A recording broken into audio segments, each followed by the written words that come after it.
Hi friends, आज मैं आपको सुनाना चाहती हूँ एक स्टोरी।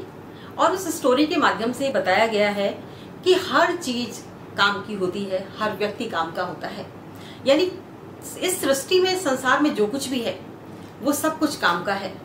कहते हैं कि कोई भी व्यक्ति बेकार नहीं है, कोई भी वस्तु बेकार नहीं है, लेकिन योजक बहुत दुर्लभ होते हैं, योजक बहुत मुश्किल से मिलते हैं। यानी कि किसी भी चीज को सही तरीके से इस्तेमाल करने वाले, किसी व्यक्ति को सही कार्य में लगाने वाले बड़ी मुश्किल से मिलते हैं। अगर हम सही चीज को सही काम में न लगाएं तो हमें उसका परिणाम अच्छा नहीं मिलता है। और अगर हम उसकी कीमत नहीं समझ पाते तो ये हमारी मूर्खता होती है। कहते हैं ना कि जो हीरे की कीमत है वो जौहरी ही जानता है। अगर हीरा है, अगर सामान्य व्यक्ति को आप दे देंगे तो वो हमेशा सोचेगा कि हाँ, चीज खेलने की चीज है, चलो अच्छी है, सजा दूंगा, ऐसे कर दूंगा, वैसे कर दूंगा, 10 तरह की बातें सोचेगा। लेकिन अगर वो किसी जौहरी के पास जाती है तो वो बड़ा खुश होता है। उसे पता है इसकी कीमत लाखों में है, तो वो उसकी कीमत लगा सकता है। तो इस प्रकार की एक कहानी है कि कोई भी चीज फालतू नहीं होती, कोई भी व्यक्ति फालतू नहीं होता। चलिए मैं आपको सुनाती हूँ। एक बार क्या होता है कि एक महिला जो है पानी लेने जाती है। आपको पता है कि रेगिस्तान में पानी की क्या कीमत होती है, और जो महिलाएं हैं वो बहुत दूर से पानी लेकर आती हैं। तो वो लकड़ी की जो एक होती है, उस पर इस तरफ भी पानी का एक लटका हुआ होता है, इस तरफ भी एक पानी का बर्तन लटका हुआ होता है। वो दोनों पानी के बर्तन ऐसे लटका कर और पानी लेने के लिए जाती है। और जब पानी लेकर आती है तो क्या होता है, देखती है कि एक जो बर्तन था वो उसमें से पानी गिरने लगता है। और जब तक वो घर पहुंचती है तो एक पानी का बर्तन वो पूरा खाली हो चुका होता है। तो बड़ी देर तक सोचती है, लेकिन उसको फिर भी लगता है कि नहीं, मैं इस मटके को भी लेकर जाऊंगी। तो एक मटका सही होता है जो कि पानी जिसमें भरकर लेकर आती है, वो घर तक पानी लेकर आता है। और दूसरा मटका जो होता है वो फूटा हुआ होता है, एक उसमें छेद होता है। तो क्या होता है, पानी भर तो लेती है वो मटके में, लेकिन जैसे वो लेकर आती है उसको, तो टपक टपक टपक टपक करके एक एक बूंद गिरता गिरता पानी, जब तक वो घर आती है तब तक वो पानी सारा गिर जाता है। तो क्या होता है कि जब वो रात को सो रही होती है तो वो मटका उससे कहता है कि तुम क्यों मेरा बोझ ढोकर लेकर जाती हो, क्यों मुझे रोज ढोकर लेकर जाती हो?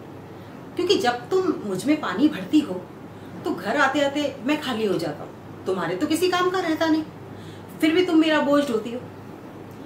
तो लड़की बड़ी मुस्कुराती है, महिला कहती है कि तुम जो बात कर रहे हो ना, चलो मैं तुम्हें तुम्हारी उपयोगिता बताती हूँ। ऐसा नहीं है कि मुझे तुमसे तकलीफ होती है, खाली मैं सिर्फ तुम्हारा वजन ढो रही हूँ, बल्कि तुम में भी क्षमताएं हैं, तुम में भी योग्यताएं हैं। वो क्या है मैं तुम्हें कल बताऊंगी। तो अगले दिन भी वो पानी जब लेने जाती है तो उस फूटे हुए मटके को भी टांग लेती है और लेकर जाती है। और जैसे ही दोनों मटकों को में पानी भर के वो वापस लेकर आ रही होती है वहां से, तो वही बूंद बूंद बूंद बूंद पानी गिरता जाता है, गिरता जाता है। और जैसे ही वो चलती जाती है तो वो मटके से कहती है कि जरा पीछे मुड़कर देखो, जहां से हम जा रहे हैं, जिस रास्ते से मैं जब यहाँ से शुरू में जाती थी पहले, तो एकदम रेगिस्तान था, कुछ भी नहीं था, यहाँ पर कोई वनस्पति नहीं थी। लेकिन जब मैं तुम्हें भरकर लेकर आती हूँ और पानी गिरता गिरता गिरता गिरता आता है रास्ते भर, तो देखो कितनी हरियाली यहाँ पर हो गई है। और इस हरियाली से मुझे राहत भी मिलती है और लोगों को भी ये राहत पहुंचाती है। तो इसलिए मैं हमेशा तुम्हें साथ लेकर चलती हूँ। भले ही तुम घर जाते जाते खाली हो जाते हो और घर पर तुम मेरे काम नहीं आते, यानी तुम्हारे अंदर जो भरा हुआ पानी है उसका मैं उपयोग घर पर नहीं कर पाती हूँ, लेकिन पूरा रास्ता खुशबूदार फूलों से महकने लगा है, और वो भी तुम्हारी वजह से। तो एक रेगिस्तान में भी फूल खिला देने वाला वो फूटा हुआ मटका जब इतना काम आ सकता है, तो आप सोचिए कि एक व्यक्ति जिसमें बुराइयां भी होती हैं, अच्छाइयां भी होती है। देखिए, कोई भी व्यक्ति पूर्ण रूपेण अच्छा नहीं हो सकता। हम कहते हैं ना, तो बेस्ट है, बेस्ट कुछ नहीं है, क्योंकि उससे भी बेस्ट दुनिया में हो सकता है। अगर हम ढूंढेंगे तो उससे भी बेस्ट मिल जाएगा। और हम कहते हैं तो सबसे बुरा है, किसी काम का नहीं है, तो जरूरी नहीं है कि किसी काम का ना हो। एक और ऐसी कहानी है कि कोई भी जो वस्तु होती है वो काम की हो या बिल्कुल भी किसी काम की ना हो। ऐसा नहीं होता कि सारे काम निकाल दे या किसी भी काम की ना हो, तो ऐसा नहीं होता। तो एक बार क्या था कि नालंदा विश्वविद्यालय में एक गुरुजी थे, तो उन्होंने अपने शिष्यों से कहा कि देखिए, तुम्हारी जो है पढ़ाई पूरी हो चुकी है, लेकिन अब मैं कैसे मानूं कि तुम्हारी पढ़ाई पूरी हो चुकी है, तुमने जो ज्ञान प्राप्त किया है वो पूरा का पूरा ज्ञान प्राप्त कर लिया, तो चलिए मैं तुम्हारी परीक्षा लेता हूँ। तो उनकी परीक्षा लेते हैं और परीक्षा लेते समय क्या कहते हैं कि आप ऐसा कीजिए कि, क्योंकि आयुर्वेद का ज्ञान लिया था उन्होंने, तो उन्होंने कहा कि यहाँ आसपास नालंदा विश्वविद्यालय के आसपास जितने भी पेड़ पौधे हैं उनमें से जो खराब पेड़ पौधा हो, जो बेकार हो, किसी काम का नहीं हो, उसे उखाड़ कर ले आओ। क्योंकि जब खराब है तो उसे लगे रहने का कोई मतलब ही नहीं है, तो उसे उखाड़ भी दो, काम भी हो जाएगा और तुम एग्जाम भी दे पाओगे, सफलता भी तुम्हारी जो है वो जांच ली जाएगी कि किस प्रकार से तुम सीख पाए हो। तो ठीक है, बहुत सारे शिष्य गए और जाकर कई पेड़ पौधे उखाड़ लाए कि गुरुजी ये तो किसी काम के नहीं थे।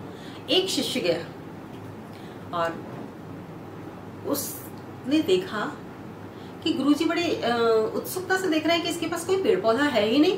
तो गुरुजी ने कहा कि बेटा तुम्हें कोई पेड़ पौधा ऐसा नहीं मिला जो फालतू हो, जो बेकार हो, किसी काम का नहीं हो।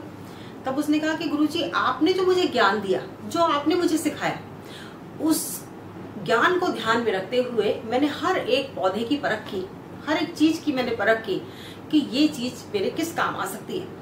तो यहाँ तक कि फालतू से फालतू चीज भी मुझे लगा कि मैं इसको काम में ले सकता हूँ, मैं इसका उपयोग कर सकता हूँ, तो इसलिए मैंने उसे नहीं तोड़ा। तो गुरुजी ने कहा कि वास्तव में इन सब में से जो सही ज्ञान प्राप्त किया है वो तुमने किया है और तुम इस परीक्षा में सफल हुए।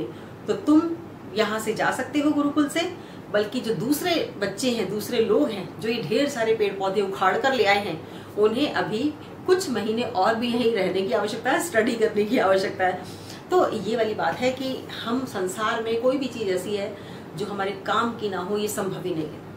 प्रकृति में सब कुछ काम का है, प्रत्येक व्यक्ति काम का है, लेकिन सही चीज को सही उपयोग करने वाला व्यक्ति कम मिलता है और जो व्यक्ति है, सही व्यक्ति को सही काम में लगाने वाले व्यक्ति भी आसानी से नहीं मिल पाते हैं। बस यही एक अंतर रह जाता है, वरना जितने भी मनुष्य हैं सृष्टि में सब काम के हैं, किसी न किसी काम के हैं। और अगर आप देखें उनकी क्षमताओं को, उनकी योग्यताओं को, और उनकी क्षमता और योग्यताओं के हिसाब से यदि आप उनको काम दें तो निश्चित रूप से वो बहुत महान काम कर सकते हैं। तो मैं यही कहना चाहती हूँ कि आपके आसपास जितने भी लोग हैं, आपके खुद की क्षमताएं हैं उनको भी आप परखिए, और अपने आसपास के जितने भी लोग हैं उन्हें आप क्या काम दे सकते हैं, किस काम में उनको लगा सकते हैं, किस तरह से आप उनका भला कर सकते हैं, या अपने लेवल पर जरूर कीजिए। तो आज के लिए बस इतना ही, मिलेंगे फिर किसी और विषय के साथ।